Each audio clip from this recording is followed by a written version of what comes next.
அனைவருக்கும் டிவைன் ஹீலர்ஜி மற்றும் reiki tantric master அன்பு வணக்கம்.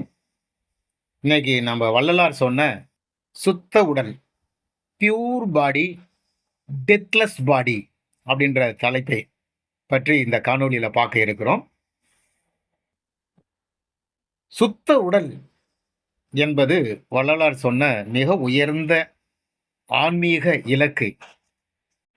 இந்த உலகத்தில் பிறக்கும் ஒவ்வொரு உடலும் ஒரு நாள் அழிய வேண்டியதே என்பது நமக்கு தெரியும். பிறப்பு, வளர்ச்சி, முதுமை, மரணம் இதுதான் மனித வாழ்க்கையின் இயல்பு என்று நாம் நினைத்திருக்கிறோம். பகவத்கீதையில பீரிய போர்வையை பெயர்த்து பின்னரே வேதியியல் போர்வை விரும்புவார் என ஊரிய உடம்பனை உளுத்த உண்மைதான் மாறுவோர் உடம்பனை மருவு மன்னன். எப்படி சட்டை நஞ்சு போச்சுன்னா நாம் எப்படி அதை தூக்கி வீசாட்டுறோமோ அதே மாதிரி இந்த உடல் நஞ்சு போனால் உயிரானது அதை தூக்கி வீசாட்டிட்டு வேறு உடலை நாடும் அப்படின்னு பகவத்கீதையில் சொல்லுது. ஆனால் அதுக்கு அப்பாற்பட்ட மிக உயர்ந்த உண்மை ஒன்று இருக்கிறது என்று வள்ளலார் சுட்டி காட்டுகிறார். இந்த உண்மைதான் சுத்த உடல். இது சாதாரண உடல் அல்ல, அது அழிவற்றது, மரணமற்றது, ஒளியாகவும் தெய்வீக கிருபியாகவும் நிரம்பிய ஒரு பரமநிலை என்று வள்ளலார் சொல்லுகிறார். அதாவது ஆன்மாவுக்கு நீரால் நனையாது, நெருப்பால் வேகாது, மற்றதேனும் வகை கேளாய் அப்படின்னு பகவத்கீதையில் வருது. அதுதான் வள்ளலாரும் சொல்றாரு.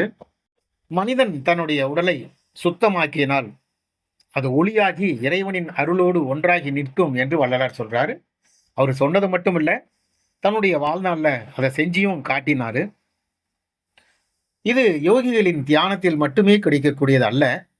இது கருணையினால், அன்பியினால், பசியோடு தவிக்கும் உயிருக்கு உணவளிப்பதனால், பிறருக்காக உழைப்பதனால் கிடைக்கும் நிலை.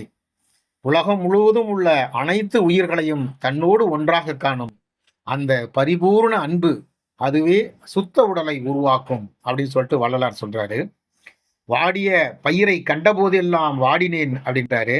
ஒரு சாதாரண சின்ன உயிர், 2-3 அறிவுகளை கொண்ட அந்த அறிவை, சாதாரண அறிவை கொண்ட உயிரை கூட வாடுவதை அவரால் தாங்க முடியவில்லை. இந்த வள்ளலார் அருளிய அந்த சுத்த உடல் என்ற மரணமற்ற நிலையை பற்றி அவர் என்ன சொல்லுகிறார் என்பதை இப்போது பார்க்கலாம். இந்த சுத்த உடல் என்பது மரணத்தை தாண்டி அழிவில்லாத ஒரு உடலாகும். சாதாரண உடல் அழியும், ஆனால் சுத்த உடல் அழியாது. ஆன்மீக ஒளி, தெய்வீக கிருபையை சேர்ந்த உடல் தான் சுத்த உடல் என்று வள்ளலார் தன்னுடைய சுத்த சன்மார்க்கம் வழியே இதை பெறலாம் என்றும் கூறுகிறார்.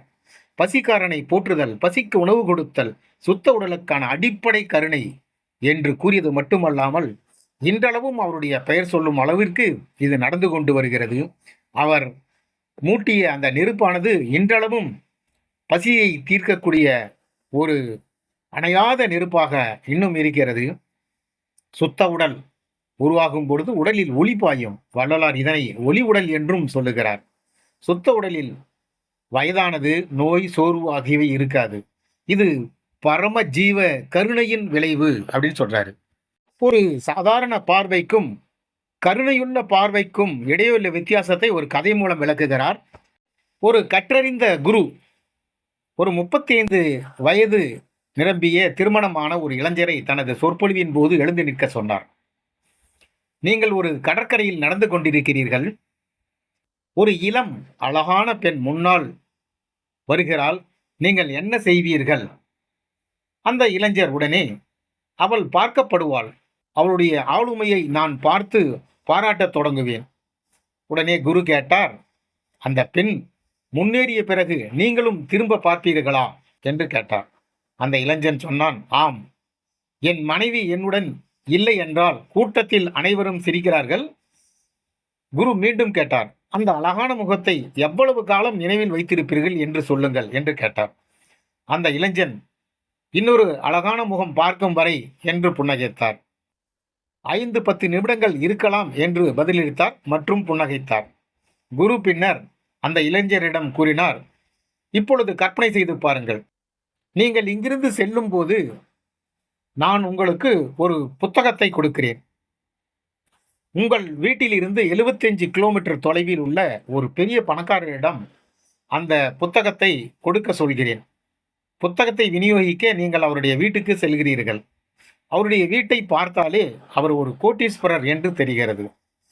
அவருடைய பங்களாவில் வராந்தாவில் 10 வாகனங்களும், வீட்டின் வெளியே 5 வேலைக்காரர்களும் இருக்கிறார்கள். உள்ளே புத்தகத்தை நீங்கள் வந்த தகவலை அனுப்ப சொல்லுகிறீர்கள். பிறகு அந்த மாண்புமிகு தானே வெளியே வந்து உங்களை வரவேற்கிறார். உங்களிடம் புத்தகத்தை பெற்றுக்கொள்கிறார். பின்னர் நீங்கள் அந்த இடத்தை விட்டு வெளியேற தொடங்கிய போது உங்களை அவரது வீட்டுக்குள் வரும்படி அவர் மிகவும் பணிவுடன் கேட்டுக்கொள்கிறார். அவர் உங்கள் பக்கத்தில் அமர்ந்து உங்களுக்கு சூடான தேநீர் மற்றும் உணவு கொடுத்தார். மிகவும் நன்றாக கவனித்து இவ்வளவு சீக்கிரம் புத்தகத்தை கொண்டு வந்ததற்கு நன்றி என்று கூறுகிறார்.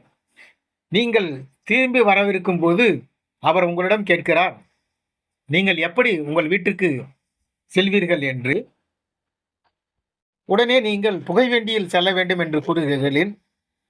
அவர் தனது டிரைவரிடம் தனது சொகுசு கார் ஒன்றில் உங்களை உங்கள் இலக்குக்கு அழைத்து செல்லும்படி கேட்டுக்கொள்கிறார். நீங்கள் உங்கள் இடத்தை அடையும் நேரத்தில் அந்த கோடீஸ்வரர் உங்களை அழைத்து கேட்டார், தம்பி நீங்கள் வசதியாக வந்து விட்டீர்களா என்று. சொல்லிவிட்டு குரு கேட்டார், இப்போது செல்லுங்கள். அந்த மனிதரை எவ்வளவு காலம் நினைவில் வைத்திருப்பீர்கள் என்று இப்போது சொல்லுங்கள் என்று கேட்கிறார். அந்த இளைஞர் சொன்னார், குரு, அவர் இவ்வளவு பெரிய கோடீஸ்வராக இருந்தும் பணிவாக மற்றும் அன்பாக நடத்தைக்காக அந்த நபரை என் வாழ்நாளில் மறக்கவே முடியாது. இளைஞர் நிரம்பி அந்த கூட்டத்தில் உரையாடிய குரு, இதுதான் வாழ்க்கையின் யதார்த்தம் என்றார். அழகான முகம் குறுகிய காலத்திற்கு நினைவில் இருக்கும், ஆனால் அழகான நடத்தை வாழ்நாள் முழுதும் நினைவில் இருக்கும். உங்கள் முகம் மற்றும் உடலின் அழகை விட உங்கள் நடத்தையின் அழகில் கவனம் செலுத்துங்கள் அப்படின்னு சொல்றாரு. உங்களுடைய வாழ்க்கை உங்களுக்கு சுவாரஸ்யமாகவும் மறக்க முடியாத அழகாகவும் மற்றவர்களுக்கு உத்வேகமாகவும் மாறும் அப்படின்னு சொல்லிட்டு இந்த கதையில முடிக்கிறாரு.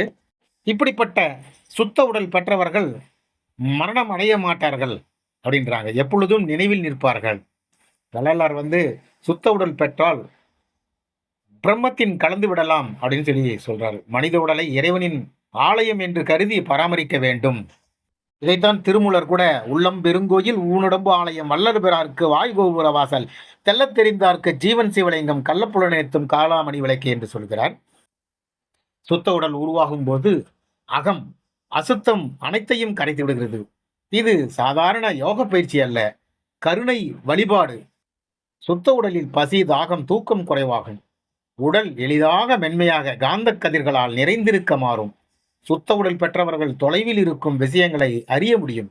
அவர்களின் முகத்தில் எப்போதும் ஒளி பிரகாசிக்கும்.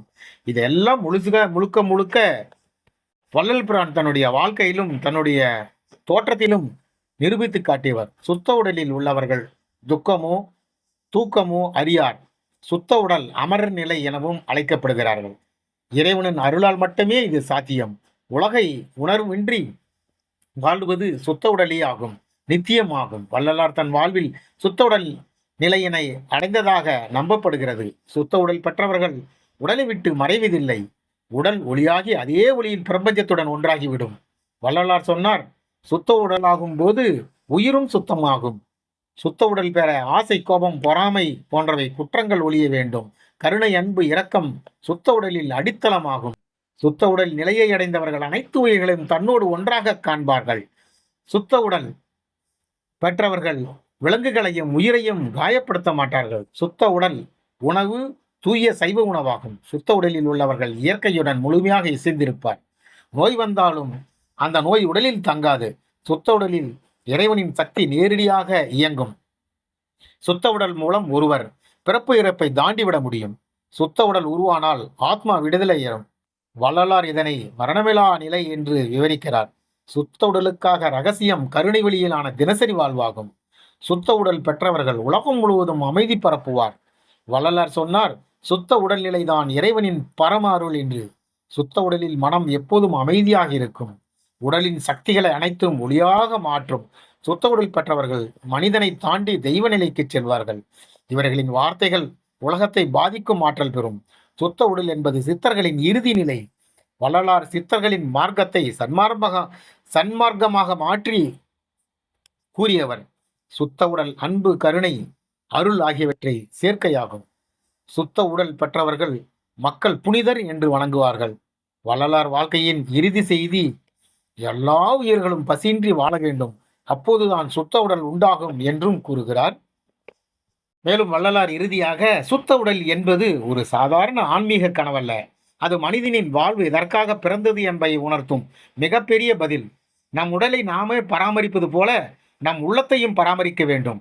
உடலில் சுத்தம் வேண்டும், உள்ளத்தில் கருணை வேண்டும், எண்ணங்களின் தூய்மை வேண்டும். அப்போதுதான் அந்த நிலையை அடைய வாய்ப்பு கிடைக்கும்.